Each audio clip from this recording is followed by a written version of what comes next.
लगेगा, फट्टा लगेगा, लाठी लगेगा। कौन बोल रहे थे?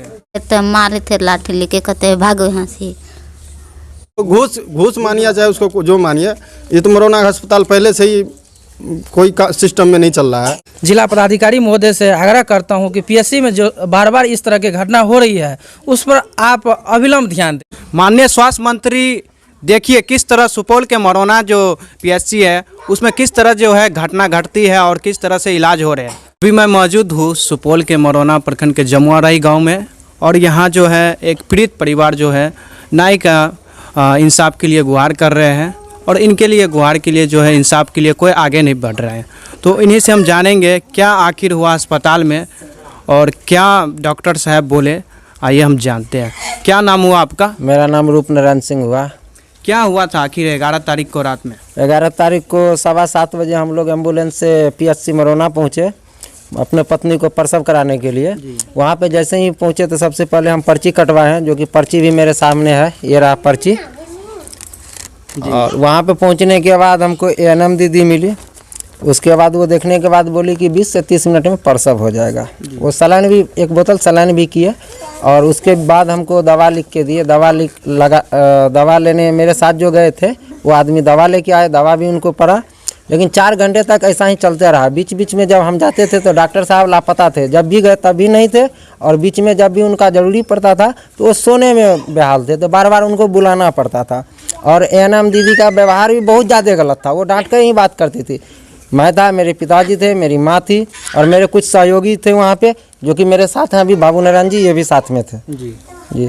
और आप वहाँ पे थे, क्या कैसे सिस्टम देखे वहाँ का लापरवाही? हम वहाँ पर थे मौजूद, वहाँ पर देखे जब सिस्टम के डॉक्टर साहब था ही नहीं। बार बार बुलाने से के लिए जाते थे उसके पास में, लेकिन वो आता था नहीं, वो सोने में ही बेहाल था। जी। हम लोग रिक्वेस्ट भी किए कि आइए सर देखिए, लेकिन वो आने में वो सक्षम नहीं हुआ। अच्छा, उसके बाद जो है रात में क्या हुआ फिर? उसके बाद हमको 4 घंटा तक रखा गया कि हाँ थोड़ा देर में प्रसव हो जाएगा। जब पेशेंट का स्थिति बहुत ज़्यादा खराब हो गया, 4 घंटा बीत जाने के बाद, तो हमको बोला गया कि आप जल्दी इसको कहीं दूसरे जगह ले जाइए, नहीं तो पेशेंट का हालत बहुत ख़राब हो रहा है। 4 घंटे के बाद बोला? 4 घंटे के बाद बोला गया। तो हम बोले कि हमको इतना रात में 11:30 बजे के लगभग बोला गया। हम बोले इतना रात में हमको कहाँ सुविधा मिलेगा, हमको एम्बुलेंस से नज़दीकी हॉस्पिटल मधेपुर कहीं भी छोड़ दीजिए। तो बोले नहीं, जिला लेवल पे आपको एम्बुलेंस मिलेगा, अगर दूसरे जगह जाना चाहते हैं तो आप अपना सुविधा देखिए। हम जैसे एक टेम्पू देखे और उसको लेके, पेशेंट को लेके तुरंत भागे। वहाँ पे पहुँचने के बाद, एक प्राइवेट हॉस्पिटल में पहुँचने के बाद डॉक्टर साहब वहाँ देखे तो बोले बच्चा तो पेट में ही खत्म है, अब इसको अगर हम सीजर से भी ऑपरेशन करके भी निकालेंगे तो कोई फ़ायदा नहीं, वो नॉर्मल प्रसव 1-1.5 घंटा में कराया। बच्चा बहुत पहले पेट में ही मर चुका था। अगर 4 घंटे पहले बता दिया जाता तो बच्चा शायद अभी बच जाता। बच्चा बिल्कुल सही सलामत रहता, बच जाता। और ऐसा स्थिति आ गया था, अगर हम डॉक्टर का बात मानते सुपौल जाते तो बच्चा के साथ साथ उसकी माँ को भी हाथ धोना पड़ता जान से, ऐसा नौबत आ गया था वहाँ पे। अच्छा, उनकी माँ भी है, हम उनसे भी जानेंगे कि आखिर समस्याएं जो है क्या तकलीफें सहना पड़ा। क्या नाम हुआ आपका? सीता देवी। अच्छा, वहाँ जो घटना घटी आप भी थे, क्या कैसे हुआ? हमको हाथ पर ज़बरदस्ती कर रहे थे, फटका रहे थे, मारे थे लाठी लेके, कहते भागो यहाँ से। अच्छा, अभी बोलने के हालत में नहीं है पीड़ित, यही अगर बच्चा जो है दुनिया में आने से पहले ही वो मर चुका, और इनका लापरवाही जो है कहीं ना कहीं डॉक्टर साहब और एएनएम है, तो ये लापरवाही आप किनको मानेंगे? हम पूरा हॉस्पिटल मैनेजमेंट को मानते हैं, कारण कि वहाँ पे कुछ भी व्यवस्था नहीं। हॉस्पिटल मैनेजमेंट के जो मैनेजर साहब, उनको भी हमने कॉल किया, वो रात में कॉल पिक नहीं किए। और उसके बाद जो भी है डॉक्टर साहब से हम भी बात किए, तो वो बोलते हैं कि हम इससे ज़्यादा यहाँ पे कुछ सुविधा नहीं, आप दूसरे जगह लेके जाइए। इस सब में बहुत लापरवाही, इससे पहले भी कई बार सुनने में आया है कि मरोना पीएचसी का हाल पहले से ख़राब है, और मेरे साथ जो हुआ बहुत ही अन्याय हुआ है, जो कि हम न्याय के लिए जगह जगह आवेदन कर रहे हैं। हम डीएम साहब को अभी तक में 3 बार मेल कर चुके हैं, कोई रिप्लाई नहीं आया। आज एसडीएम साहब को मेल किए हैं। हमारे साथ कुछ स्टूडेंट यूनियन के सदस्य हैं, हमारे ग्राम के वार्ड सदस्य प्रतिनिधि भी हैं, और जो वर्तमान में और कुछ समिति प्रतिनिधि भी, बहुत सारे प्रतिनिधि हमसे इस विषय में मिलने आ रहे हैं। जिला अधिकारियों से क्या आप मांग करते हैं? कि मेरे साथ उचित न्याय किया जाए, और पीएचसी में जो हालात ख़राब है पीएचसी का, उसे अविलंब सुधार किया जाए, और डॉक्टर और एएनएम को निलंबित किया जाए। मेरा यही मांग है। दुनिया में आने से पहले ही एक बच्चा जो दुनिया देखा नहीं प्रकृति वो मर चुका। आखिर इसका जो है लापरवाही डॉक्टर साहब कहीं ना कहीं ANM या फिर ये भ्रष्टाचार का सिस्टम है, कहीं ना कहीं ये लापरवाही ज़रूर है। और यहाँ के कुछ लोग भी हैं उस रात जो है मौजूद थे, उनसे भी हम बात कर लेते हैं। ये लापरवाही आप किनको मानते हैं? हम डॉक्टर साहब को मानते हैं। डॉक्टर साहब को बार बार बुलाए हैं जब तो नहीं आया। डॉक्टर साहब ड्यूटी में था लेकिन सो रहा था। डॉक्टर नूर आलम थे। अच्छा, डॉक्टर का नाम क्या है? नूर आलम। नूर आलम जी। NM का? NM का नाम नहीं जानते हैं। 11 तारीख की बात है, उसका नाम नहीं जानते लेकिन पहचानते हैं हम। पहचान समय पर उसको हम दिखा देंगे, ये है। अच्छा, उस रात आप भी मौजूद थे? हम मौजूद नहीं थे, लेकिन वो मरोना का जो हॉस्पिटल है उससे हम बेखूब सब कुछ है, वो जानते हैं उसके बारे में। यहाँ जितने भी डॉक्टर हैं, आप नूर आलम के बारे में पूछ लीजिए या BK पासवान के बारे में पूछ लीजिए, सब अपना प्राइवेट अस्पताल में व्यस्त रहते हैं। सब अपना अपना प्राइवेट अस्पताल जाते हैं। यहाँ मरीज जाते हैं जांच करवाने के लिए, तो वो बोलते हैं पुर्जा काट के बोलते थे कि क्लिनिक पे आ जाओ, अपने प्राइवेट क्लिनिक पे। वहाँ जाके जो मनमर्जी पैसा होता लिया जाता है। सरकारी की तरफ से कोई भी लाभ नहीं मिलता किसी भी आदमी को। अच्छा, स्वास्थ्य मंत्री जो हैं उनसे क्या मांग करते हैं आप लोग? स्वास्थ्य मंत्री से यही मांग करते हैं कि अगर आप सरकारी हॉस्पिटल दिए हुए हैं तो सरकारी हॉस्पिटल चालू किया जाए, मरीजों को बचाया जाए। ये जो बच्चा पहले ही पेट में ख़त्म हो जाता है, इससे क्या आप जानते हैं कि कुछ भी स्वास्थ्य मंत्री तो यही चाहना चाहिए ना, जो हॉस्पिटल सही से चलना चाहिए। ये जमुआ राही के निवासी है। कुछ दिन पहले जो है पंचायती चुनाव हुआ था और पंचायती चुनाव के दौरान कई प्रत्याशी, कई जनप्रतिनिधि जो है एक दूसरे के तरह जैसे सुख दुख में जो दर्द बांटता है उस तरह से इनके घर पे भी आते थे, औरों के घर पे भी जाते थे।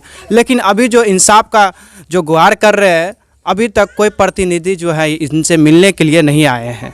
आखिर ऐसा क्यों? अभी तक हम ज़्यादा प्रतिनिधि को इस विषय में नहीं भी कहे हैं, क्या है कि अभी प्रतिनिधि सबका कुछ प्रक्रिया भी बाकी है वहाँ पे, इसलिए हम उन लोग को अभी डिस्टर्ब नहीं कर रहे हैं। हम अपने तरीके से अभी जितना आगे हमको पहुँचाना है पहुँचा रहे हैं। और प्रतिनिधि को क्या कहें, जब हमारे जिला मजिस्ट्रेट साहब को हम मेल कर रहे हैं ऑनलाइन सुविधा से, वो अभी तक कोई जवाब नहीं दे रहे हैं। जब वरीय पदाधिकारी कोई जवाब नहीं दे रहे हैं तो इससे क्या उम्मीद हम रखें? शायद हमको नहीं लगता कि मेरे साथ न्याय होगा। अच्छा, क्या लगता है आपको न्याय मिल पाएगा?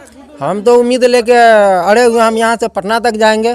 आज हम ट्वीट किया, मंगल पांडे को किया, बिहार के कुछ ये क्या कहते हैं स्वास्थ्य मंत्री के जो भी विभाग हैं जगह जगह हम आज ट्वीट भी किए हैं। अगर यहाँ नहीं होगा तो हम लोग जो आगे बढ़ेंगे, हॉस्पिटल पे धरना प्रदर्शन देंगे। अभी हमने आज फिर DM साहब को एक ऑनलाइन आवेदन करके मेल किया है। उसके बाद हमने आज फिर अनुमंडल पदाधिकारी निर्मली को मेल किया है। और ये मेरा पेपर कटिंग है जिसमें हम सब कुछ डलवाए हैं। अच्छा, ये दैनिक भास्कर का जी। तो ये लापरवाही जो अभी है, अगर समय से इलाज या डॉक्टर साहब रिप्लाई दे देते तो क्या आपको लगता है कि बच्चा जो है इस दुनिया में रहता? बच्चा इस दुनिया में रहता, हम लोग भी खुशहाल रहते। आज जो मेरे साथ हुआ है वो नहीं होता और बच्चा इस दुनिया में पैर रखता। अच्छा, उस रात आप भी मौजूद थे क्या? जी नहीं, हम तो नहीं थे, लेकिन बहुत दुखद घटना है। रूपनारायण जी के साथ जो हुआ बहुत दुखद घटना है। ऐसा नहीं होना चाहिए किसी के साथ। और ये डॉक्टर और के कहीं लापरवाही से ही हुआ है ये, जैसे कि रूपनारायण जी बता रहे हैं। बहुत लापरवाही, मरोना का स्थिति से हम पहले वाकिफ़ हैं। एगो कुत्ता किसी पेशेंट को काट लेता है, काट लेता है आदमी को, उसके लिए भी वहाँ जाओ तो कम से कम 20 रुपये 25 रुपये फीस दे के तब वहाँ सुइया लगता है, जो फ्री में लगना चाहिए। घूस मानिए चाहे उसको जो मानिए। ये तो मरोना अस्पताल पहले से ही कोई सिस्टम में नहीं चल रहा है, बहुत ही बेकार सिस्टम है। सरकार को चाहिए कि इसको सही किया जाए। और जो हमारे प्रतिनिधि जो बने हैं, प्रमुख साहब या कोई भी है, इनको देख रेख करना चाहिए। कोई भी देख रेख नहीं करता है तो ये बहुत गलत चीज़ है। माननीय स्वास्थ्य मंत्री, देखिए किस तरह सुपौल के मरोना जो PSC है उसमें किस तरह जो है घटना घटती है और किस तरह से इलाज हो रहे हैं। जरा इस एक झलक जो है इधर भी ध्यान दीजिए। अच्छा, उस रात आप भी थे क्या? जी जी सर, हम तो उपस्थित नहीं थे, लेकिन जिस तरह से ये रूपनारायण जी के साथ घटना हुआ इससे मैं बहुत स्तंभित हूँ, दुखी हूँ। और मैं जिला पदाधिकारी महोदय से आग्रह करता हूँ कि PSC में जो बार बार इस तरह की घटना हो रही है उस पर आप अविलंब ध्यान दें। और जो पेशेंट जाते हैं उसको दवाई भी उपलब्धता नहीं रहता है, पर्ची काट कर बाहर से दवाई उसको लेना पड़ता है और दर दर के भटकना पड़ता है। और मैं अपने कोसी न्यूज़ के माध्यम से, कोसी मिथिला के माध्यम से मैं सुपौल सिविल सर्जन को भी आग्रह करता हूं कि PSC पर अविलंब ध्यान दें, क्योंकि मोरनावासी को बहुत ही कठिनाई का सामना करना पड़ता है। Thank you. अच्छा, आपका परिचय सर?